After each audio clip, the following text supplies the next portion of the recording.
dual degree in dual specialization in measurement and statistical analysis, and also diversity and inclusion science. So that's very relevant for the talk today.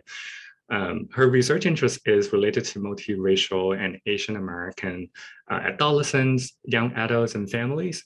And since 2018, she has already published 15 science articles in notable outlets such as American Psychologist, Cultural Diversity and Ethnic Minority Psychology, Developmental Review, Journal of Counseling, Psychology, and many more. Currently, she's on the editorial board for Cultural Diversity and Ethnic Minority Psychology. When I was looking at her paper, one of her recent papers actually just came out this month, titled Terminology in the Field of Psychology, acknowledging the growing multiracial population in the US at American Psychologists. I have read the paper and happy to share it in the chat. One of the tables I found very useful that shows promise in helping our field to systematically increase the awareness and accuracy and inclusion of how we write about race in our scientific writing. Dr. Atkin also embodies what I see as a great activist scholar. So she has been involved in multiple professional organizations related to DEI issues, such as Asian American Psychological Association, Critical Mixed Race Studies, Diversity Scholars Network, and Multiracial Families Project that I think she would mention a little bit in her talk today as well. Beyond her work, what I have found really exceptionally impressive is how Dr. Atkin implement DEI in educational setting. Not only she taught the Diversity in Individual and Family Life course through HDFS last year, she also uses really creative teaching methods to engage students to think about DEI issues. One of her assignments in her class engaged students with the materials by translating them to the public through infographics. This is something that's shared by her on Twitter. So I'm also sharing the links there if you want to look at some of the students' projects coming out from her class. Today, she's going to be sharing with us multiracial identity and family experiences. So without further ado, why don't we all welcome Dr. Annebelle Atkin. Thank you for that introduction. So let me get this going. Okay, so happy to be here and excited to share my research with you all. So my talk is titled The Multiracial Identity and Family Experiences. So today I'll start off by sharing how my background informs the work that I do. Then I'll present a qualitative study about racial ethnic socialization in multiracial families, followed by a qualitative study about parental support received by multiracial emerging adults. So before I delve into that research, I just want to share a bit about me to provide some background for what inspires my work and the position from which I'm coming to this work. So my mother is an immigrant from Taiwan and my father is a white American. I grew up in predominantly white spaces where I was the only biracial Asian girl, but had never even heard of the term biracial. So as a biracial Asian American, I experienced navigating two cultures at home growing up. In the top middle photo, I'm with my white side of my family at my cousin's bar mitzvah. And in the bottom right photo, I'm having a traditional meal with the Taiwanese Chinese side of my family. I've also learned a lot about Mexican culture due to being in an interracial marriage myself. And all of my life experiences contribute to my passion for what I do. So while there are many different types of multiracial families, my research focuses specifically on multiracial families in which the child has biological parents of different racial backgrounds. So two important reasons why we need to study multiracial children are one, that they're the largest demographic group in America under the age of 18 and growing. And two, multiracial youth face unique racial challenges in our monoracial society, but we know little about how they navigate these different challenges. So despite the rapid growth of the multiracial population, there is a serious dearth of literature examining experiences of multiracial youth. Purdue student body is actually a good example of the incredible growth in the multiracial population. The multiracial student body has multiplied 6 times in less than a decade, exhibiting more growth than any other population at the university and comprising almost a fifth of the racialized minority students on campus. This reflects the future of our growing multiracial population and the urgent need to incorporate understanding of multiracial experiences into the curriculum and pursue the advancement of research on multiracial populations. So though most of my work is quantitative, these are actually the only two qualitative pieces I've ever completed. I find qualitative work much more fun to present. So I want to start by sharing this interview study I did, exploring the different types of racial ethnic socialization messages multiracial youth of diverse backgrounds receive.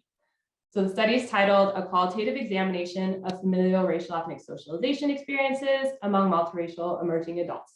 And it is published in the Journal of Family Psychology. So given the important role of caregivers such as parents, step-parents, and other family members who raise multiracial children, I'm interested in racial ethnic socialization. So this is a process through which messages about race, ethnicity, and culture are transmitted from caregivers to children. These messages can be both verbal and nonverbal, intentional or unintentional, and can be important in influencing children's understanding of their own racial ethnic identities, as well as how they perceive others. Existing literature with monoracial families is limited in how much it can tell us about multiracial families. Multiracial families are unique in that multiracial youth have multiple group memberships, including each of their monoracial groups, as well as their multiracial background. For example, if the child is biracial, Latinx, and Asian, like the children in this photo, they need to learn about what it means to be Latinx, Asian, and biracial. But the Latinx parent may not know how to socialize them about being Asian, and vice versa, while neither parent understands the experience of being biracial. Thus, caregivers may not engage in racial ethnic socialization that addresses all of their child's group memberships. So I utilize critical multiracial theory, or multicrit for short, in my research to acknowledge that multiracial American youth experiences are situated within the US context, which has been shaped by its history of white supremacy. US society functions within a monoracial paradigm, where race is immutable and fixed. In other words, our society is structured to understand race as fitting into neat, mutually exclusive categories. This paradigm does not recognize multiracial realities and produces a monocentric system, which privileges monoracial identities as the norm, pathologizes multiraciality as exotic and abnormal, upholds whiteness as a racially pure category, perpetuates the one-drop rule, and essentializes multiraciality as inherently problematic. This paradigm does not recognize multiracial realities, so multiracial youth face unique challenges such as monoracism.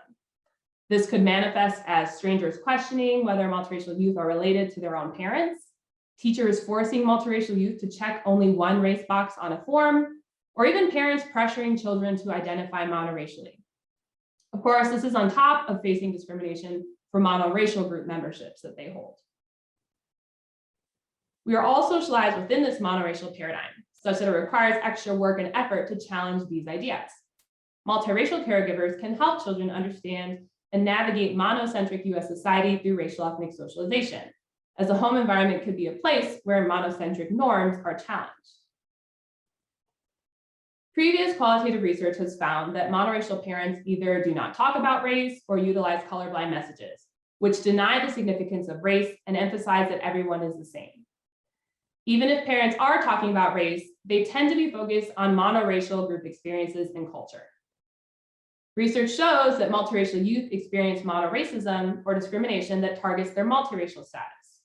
For example, they might be exoticized, tokenized, objectified, put into monoracial boxes, rejected by monoracial groups that they're a part of, or forced to pick a monoracial identity.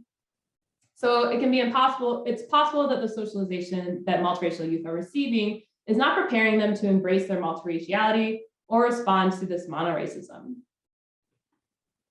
So the research question for this study was, what racial ethnic socialization messages are multiracial youth receiving from their parents?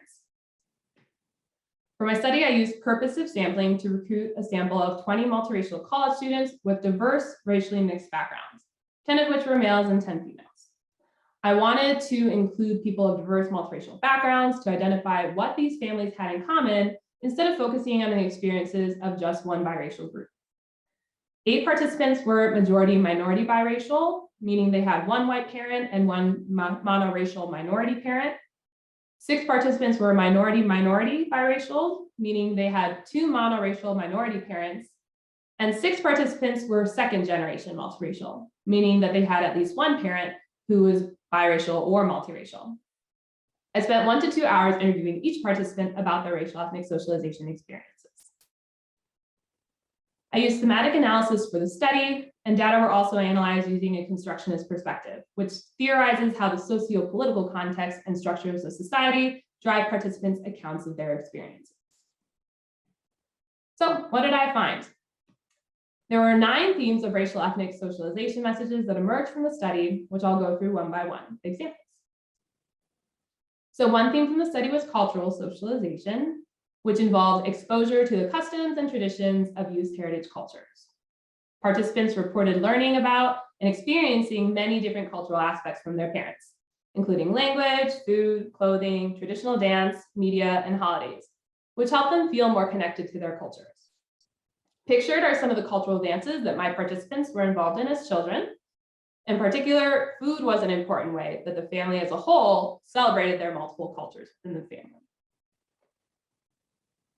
In addition, having the opportunity to learn their parents' native languages was important to youth with more recently immigrated family members.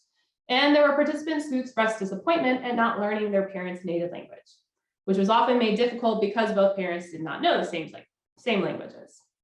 I experienced this personally. However, there are also examples of parents knowing their partner's language, or at least supporting their partner in teaching their child another language.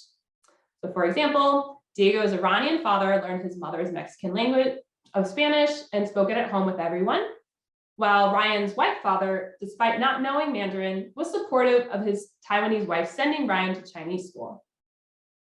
Anthony, on the other hand, felt that his Puerto Rican mother and Filipino father, quote, dropped the ball on teaching us language.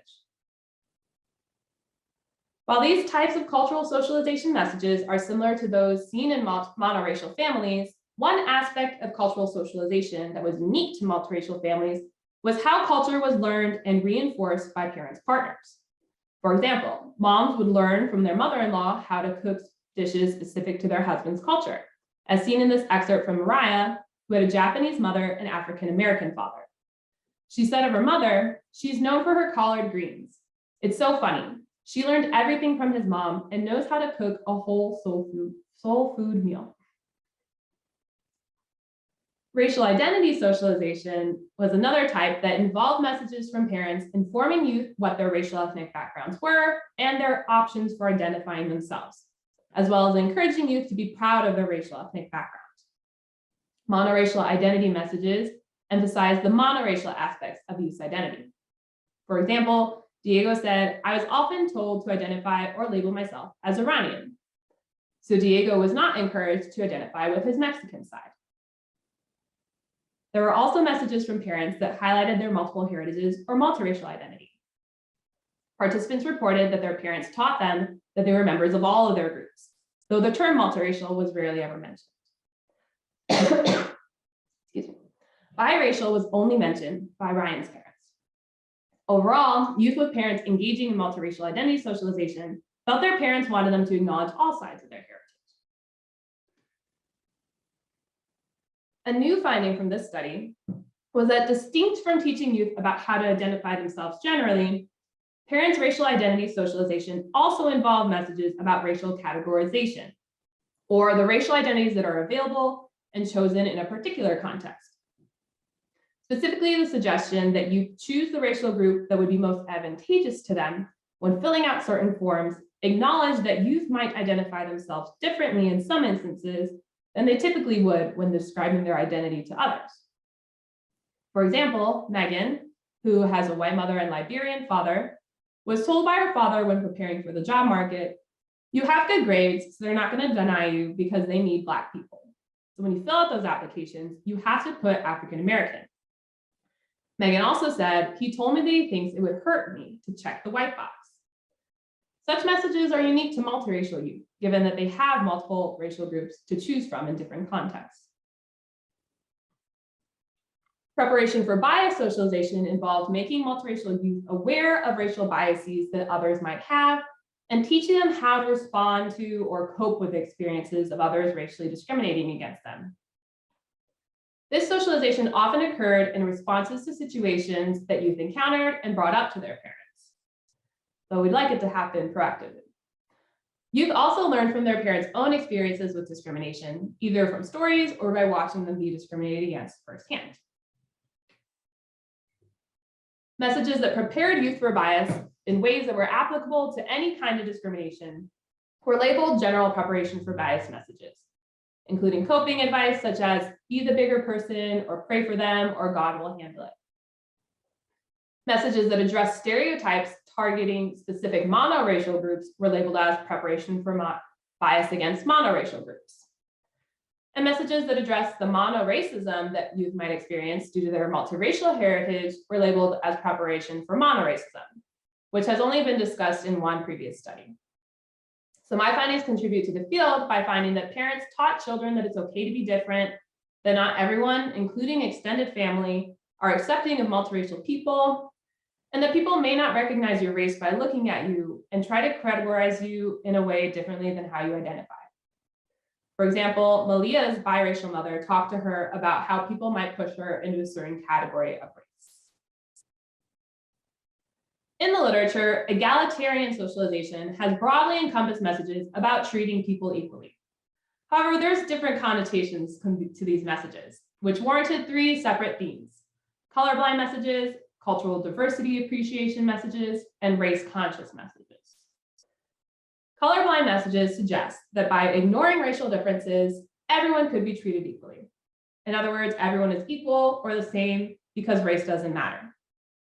Cultural diversity appreciation messages encourage accepting and respecting other cultures as equal.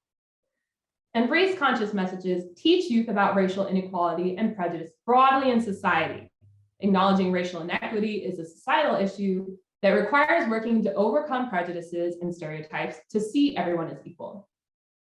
The cultural diversity appreciation and race-conscious messages are not focused on how youth will be personally treated and perceived, but more focused on messages that impact how youth understand the experiences of different racial ethnic groups in society, including outgroup members, making it distinct from cultural socialization and preparation for bias socialization. So one example of a colorblind message comes from Hero, who has a Black father and was raised by her white mother. So she said, "My actual opinions of the whole hypocrisy of the Black community is I don't feel like they understand that they can be racist towards white people. Actually comes from my mother. I heard her say that a lot." So Hero is arguing that white people are not treated equally to Blacks because only whites are called out for being racist. Bella shares an example of cultural diversity appreciation message. She said, "My parents would teach us about cultures and we'd eat different cultural foods and we'd visit places of other cultures." And so they tried to, as much as they could, to not develop any biases towards or against any other races. They wanted us to be very accepting of other people. Edward shared that his parents gave him this race-conscious message. Latinos face a lot of discrimination. There's a lot of oppression out there. There's kind of injustice, and a lot of that is geared towards race. Not only us, but Black people, Native Americans. So just don't be mean to people. So this message acknowledges distinguishing these 3 messages that promote equality in different ways is essential, given that egalitarian socialization is the least studied type of socialization across racial groups, and there have been mixed findings regarding the outcomes associated with it. The identification of these 3 distinct messages makes an important contribution to the literature, not only for multiracial families, but for families of all racial ethnic backgrounds. Unlike the other themes, exposure to diversity represents mostly nonverbal messages resulting from parents' choices and actions that determine how often their children encounter diverse people and contexts. However, the situations in which parents expose their children to a diverse environment may or may not have been intentionally for the purpose of teaching their child about diversity. Exposure to diversity occurred through children attending diverse schools, living in diverse neighborhoods, and spending time with diverse people, such as through playdates with other multiracial children. Negative socialization messages included prejudicial attitudes or negative stereotypes that parents shared with multiracial youth.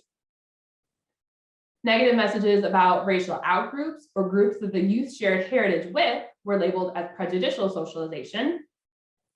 and messages that invalidated youth's racial realities were labeled as invalidation messages. The present study is the first to find a theme of negative socialization in multiracial families, adding experiences to the literature such as being told to act more in line with the stereotype of their monoracial group, hearing their parents say racist comments about their other parent's racial group, or saying something racist directly to their other parent, hearing parents stereotype racial or ethnic outgroups, receiving messages that invalidate youth's experiences with racial discrimination, and being told messages that made them ashamed of their hair or other physical characteristics. For example, Henry witnessed his white father call his mother, who is a native of French Guiana, a little Indian girl that he took out of her village. Meanwhile, Bernardino's Mexican mother told him, a Vietnamese Mexican biracial individual, that Asians don't really face discrimination. In sum, there were negative socialization messages involving intrafamilial racism, which is likely a more common issue in multiracial families. Silent socialization was a theme capturing how parents avoided talking about race or simply never spoke about race. Though there was an absence of socialization on race in general, there was a particularly widespread lack of discussion about being specifically multiracial or biracial. Participants indicated that their parents did not talk to them about discrimination they might face for being multiracial. And as previously mentioned, participants' parents rarely used the terms multiracial or biracial with them. As Mariah said, I wish they would have talked about just who we are as mixed kids. To summarize, in the present study, a total of 9 themes emerged representing the content of racial ethnic socialization messages in multiracial families.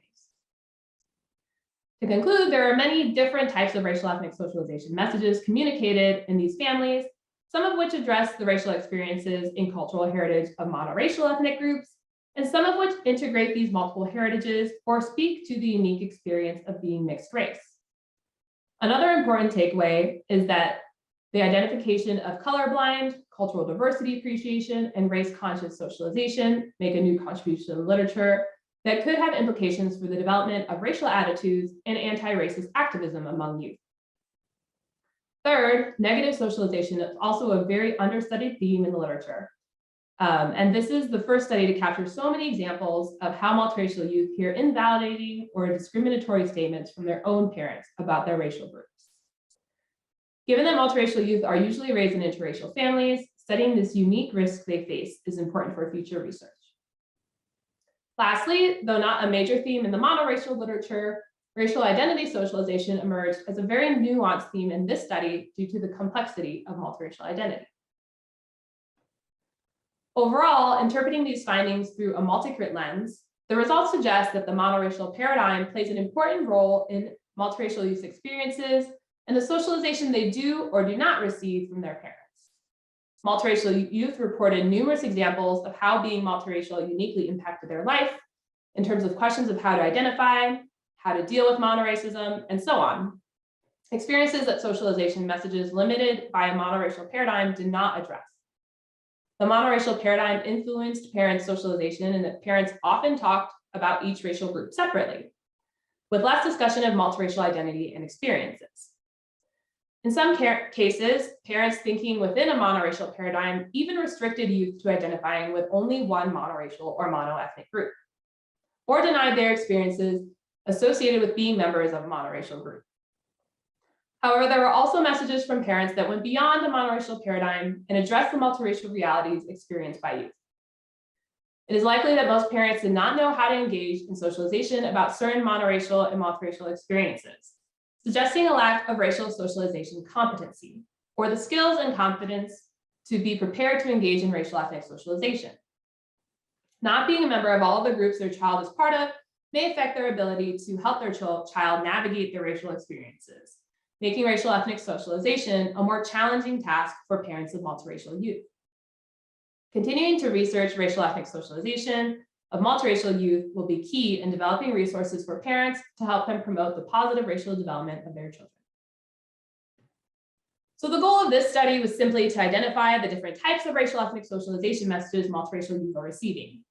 The next steps of this research will be to see how these different types of messages relate to other variables, specifically determining which messages are protective and promotive in different contexts.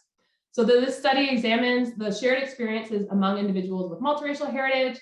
There are also unique experiences specific to their particular racial ethnic heritage, gender, and other social identities that I intend to explore in future studies using an intersectional lens.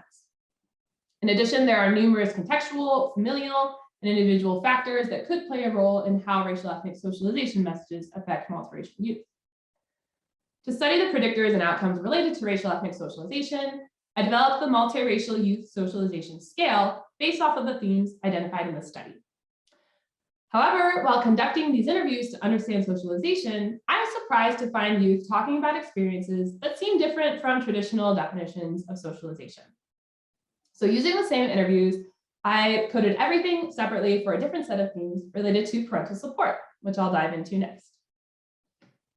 So this study is titled, Mom, You Don't Get It, a qualitative examination of multiracial individuals' perceived support from parents. So previous research finds that multiracial youth report feeling less supported by parents and having less satisfactory relationships with their parents. They feel frustrated and not understood. And some themes of support that a couple of scholars found were parent awareness of race issues, open communication and willingness to talk about race issues, and family structure and lack of role models, all playing a role in parental support.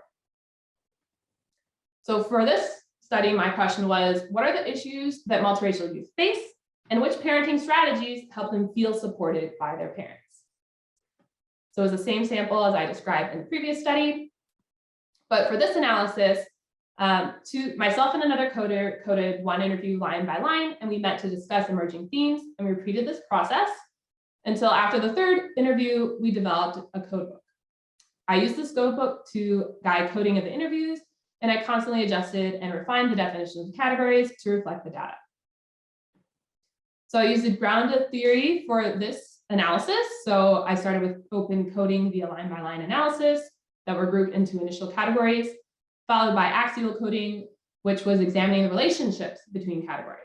So these relationships included causal conditions, so what leads to or precipitates parent support, such as a discrimination incident, monoracism, recognition of physical differences, etc.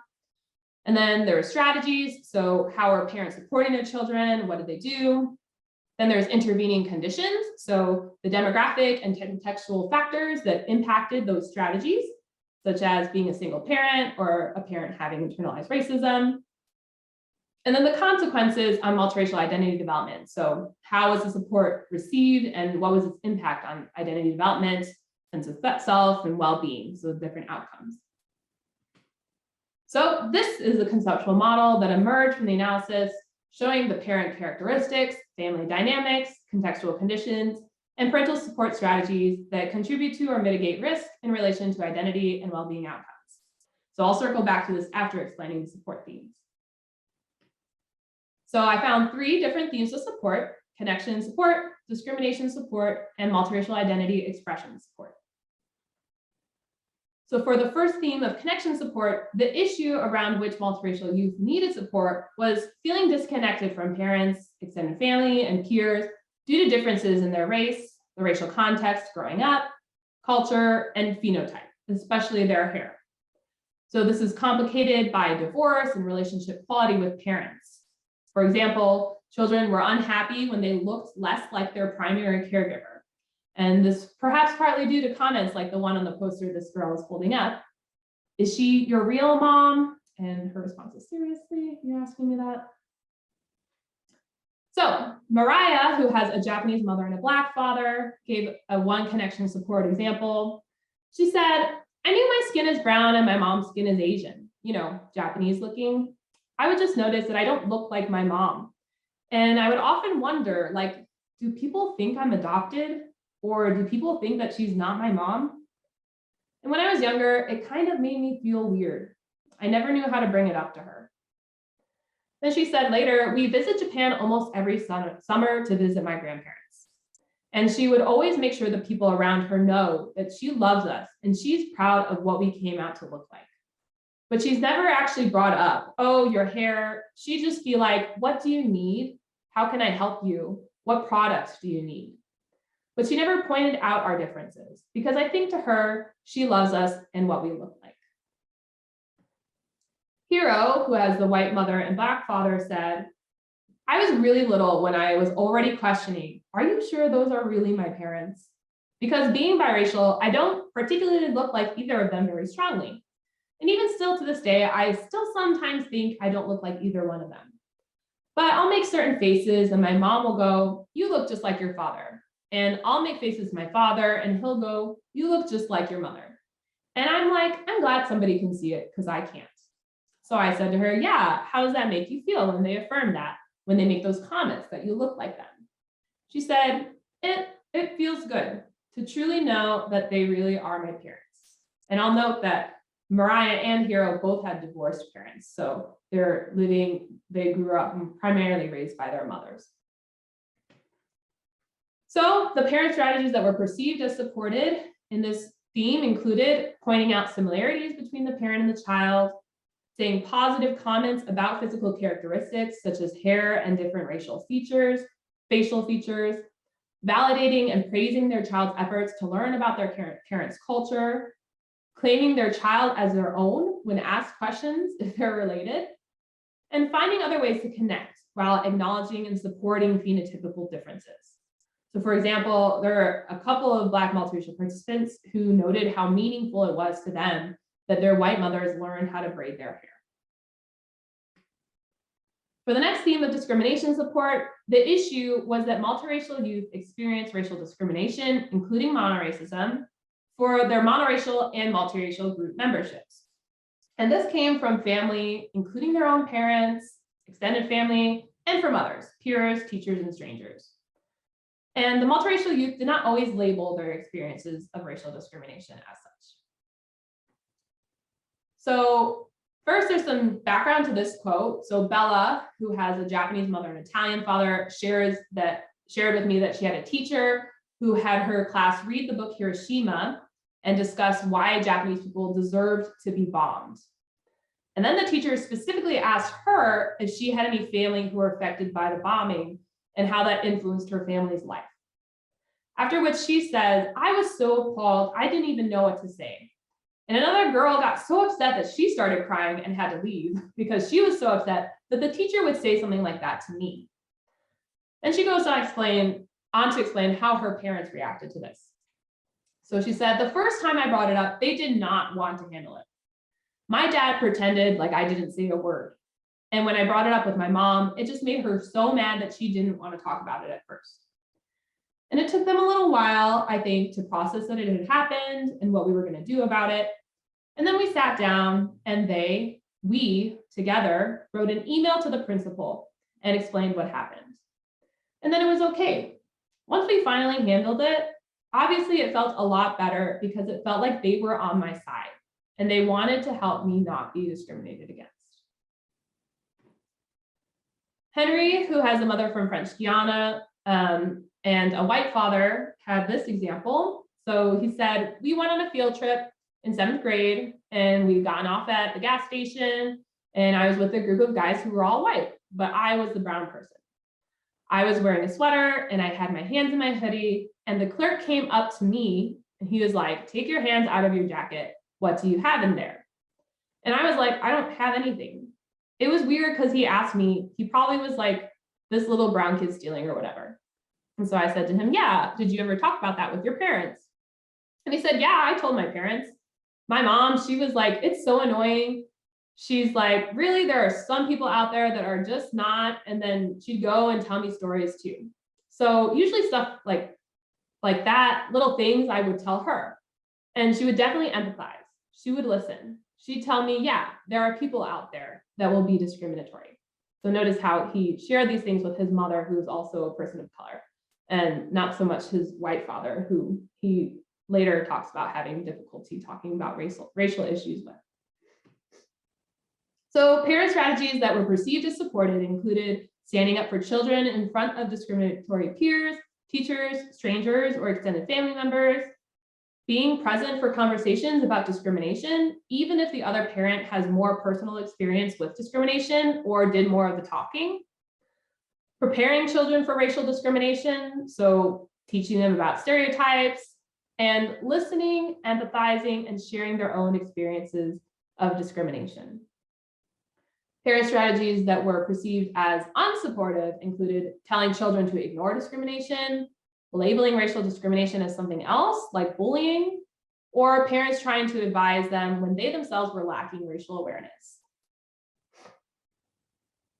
For the third theme of multiracial identity expression support, the issue was that parents often did not explicitly discuss racial ethnic identity with their children. So they did not discuss options to identify as biracial or multiracial. So multiracial youth didn't know how to fill out their race on forms, and they felt pressured to identify as monoracial, and they experienced others policing their authenticity, so like their belongingness to these groups. So Diego, who has a Mexican mother and Iranian father, gave a non-support example. He said, because of my last name, my dad being Iranian, I was often told, you're primarily Iranian. So in my head, I always thought, why isn't my Mexican side valued if I'm just as Mexican as I am Iranian? I always felt like that wasn't fair, and it kind of hurt my feelings a little bit. I thought, well, how come I can't be Mexican too? So I would often just myself internally, I knew each is very equal, and that I tried to stay in touch with both equally. So interesting note, like these are obviously their pseudonyms, fake names, and I let them all choose their own pseudonyms. And so his name in real life is more in the Arabic language, but he chose a pseudonym that was Spanish, a Spanish name. And this is the same thing that happened with the Vietnamese Mexican. So it seemed like the dad had more control over naming. So his name was fully Vietnamese, but then he chose the name Bernardino, like a more Spanish sounding name for his pseudonym. So I thought that was interesting. So then Spike, who has a Chinese mother and a Black father, gave a support example. So he said, they encouraged me acknowledging both parts, but they also wanted me to make more of my own decision. So it's like, you claim what you are, and I'm like, I know what I am. And so I said to him, how have they reacted to your different choices of identification? So whether you share it with them that you call yourself Blasian, like how do they react to that? And he said, they both laugh and get really happy and they smile a lot. So I think they're very accepting of the nickname and how it takes into account both parts. So in sum, the parent strategies that were perceived as supportive included explaining heritage and providing options of how to identify, including multiracial, emphasizing that they can be members of more than one racial ethnic group, and helping children take care of their hair so that they can wear it naturally and be themselves. So I only have time to discuss those support themes today, but the study also discusses how parent characteristics such as their phenotype, racial ethnic background, and immigration status affected family dynamics, such as family communication and parents' understanding and racial awareness of their child's experiences. Context also played an important role in family dynamics and risks that children were exposed to, including monoracism. And note also that the broader context for the entire model is the monocentric society of the US. Findings suggest that parental support strategies may be an important protective factor in the face of monoracism and feelings of disconnect from their race, ethnicity, or culture. Relevant outcomes discussed by participants included their sense of belonging, their pride in their multiraciality or various racial ethnic backgrounds, the strength of their racial ethnic identity, and their well-being. So I developed and published a measure of familial support of multiracial experiences inspired by this study so that I could test these relationships through quantitative research. So to the discussion, by examining communication between parents and children in response to issues of belonging, discrimination, and identity, I learned how parents' responses conveyed to youth their parents' ability to provide them with support. So findings from this study revealed the intricacies and complexities of support around racial issues within multiracial families. And the takeaways included families avoiding direct conversations about multiraciality or just not wanting to talk about it, that the racial awareness and relatability of parent matters, and support strategies often occur along rigid monocentric lines or they only involve one parent. So in the case of minority-majority interracial relationships, I saw that white parents were often left out, either because they were assumed to be less competent by the child or they removed themselves. Also, parents tend to only support children when they're dealing with issues relevant to their own monoracial ethnic identities, which has implications for how they talk about multiracial experiences. So overall, it's crucial to recognize that giving multiracial youth choices in their decisions around expressing their multiracial identity is important, but it can also be confusing and overwhelming, as was demonstrated by multiracial participants seeking specific feedback from their parents about how to deal with monoracism and navigate monocentric spaces. So future directions for this research are to expand existing theory and to use different research methods. So I'm looking to get funding to do some observational studies with multiracial adolescents and their caregivers. So like letting them kind of talk about race, see how these conversations happen in real life. And then doing different interviews. So like I want to interview the adolescent and parents actually separately, kind of before and after these different observational sessions. I'm also excited to use my new parental support measure to understand relationships between support and racial ethnic socialization, parent-child relationship quality, family cohesion, and mental health. So utilizing narrative therapy strategies for practitioners, this can allow the family to reconstruct a multiracial family identity, inclusive of their multiracial children. Role-playing strategies of how to deal with encounters of monoracism, including how to fill out monocentric forms, how to address others who question their child's parentage, etc., can be helpful. And finally, having multiracial counter spaces are needed for families in their communities and college settings. So such counter spaces should be equipped to provide social support for the challenges faced by multiracial youth, such as dealing with discrimination and styling their own hair, while also emphasizing the strengths of multiraciality beyond dominant stereotypes of exoticism and rainbow children. So we have wonderful cultural centers for monoracial groups, but multiracial youth might not always feel welcome or comfortable in these spaces. Unfortunately, we don't have any multiracial student organizations here at Purdue that I know of, so I'm currently hosting multiracial meetups to support multiracial students on campus. So if you know of any multiracial students who would be interested in joining, just please have them reach out to me. So that's it. I'd like to thank Frankie Kong and Kelly Lemaire for inviting me to share my work with you and for all their hard work organizing the DEI Science Consortium. And thank you all for listening to my presentation. If you're part of a multiracial family and would like to sign up to receive resources and or participate in my research studies, please use the link there to sign up. And I also invite you to like the Multiracial Families Project Facebook page, where I also post resources for families raising multiracial children. So I'll now open the floor for questions. And if you don't have a chance to ask your question, please feel free to email me.